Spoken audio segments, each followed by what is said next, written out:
Gurit bocah kanthi ira-iran endahe lintang dening Alisa Naftali N kelas 5 Saat SD Muhammadiyah Sidoarun Gondean Sleman.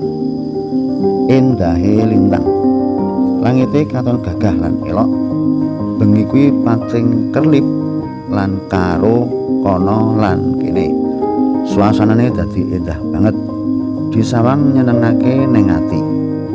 Ing langit dhuwur akeh lintang-lintang sumebar ana ing kono lan kene. Kabeh kuwi madangi ing wektu bengi. Disawang saka ngisor pancen nyenengake. Kabeh padha nyawang endahe wektu bengi saka njaba ing pelataran omah. Kabeh kuwi tandha saka Sing Maha Kuwasa. Bengi kang endah merga sunare lintang-lintang. Matur nuwun.